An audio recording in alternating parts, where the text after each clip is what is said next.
some of the obstacles that women face who want to get into construction starts very early on in school.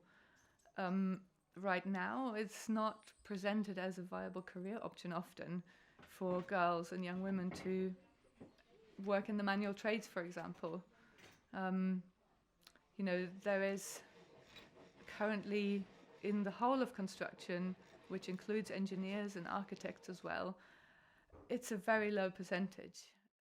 I think statistically, yes, we can look at, the kind of gender divide within like construction and some of the more hands-on industries and see that absolutely that women are underrepresented. And I think that there's a bit of a catch-22 situation, really. Like, as human beings, we have a bias to work in environments and seek out environments where we feel like we're surrounded by people similar to us. So if you are looking at your potential future career options and you look at, for instance, as I did to find this course, you look up carpentry course and all you see are workshops full of young male apprentices, for example.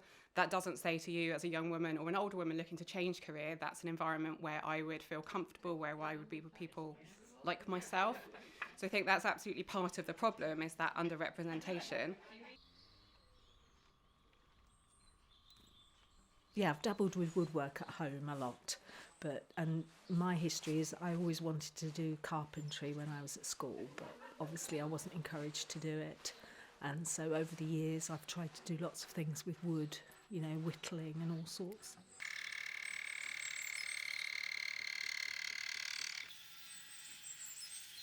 I think one of the ways we need to spread more awareness that will help encourage more women into these non-traditional sort of manual labour and like crafts roles is going back to education, like that compulsory education period. We need to make sure that, from the teachers and the classroom assistants, that we really look at whether there's any kind of underlying sexism in the way that girls are treated in the classroom, that actually everybody is made to feel they've got an equal opportunity to work in that space and be comfortable in that space.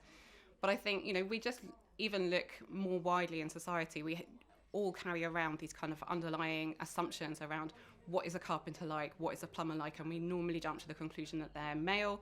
And we might say, I need to get a man in to fix that. So just challenging ourselves as well so that we don't perpetuate those stereotypes will help open up that kind of workspace. But I think actually, because it's so entrenched, we need to go a step further and we need to create more environments like this one right here that are just for women until we start to feel more comfortable in that space and more confident that it is an environment in which we can operate. We just have to make women more visible, basically. We need images and footage of women doing practical stuff. And the more normal it becomes to see for people, the more women will consider it as a choice.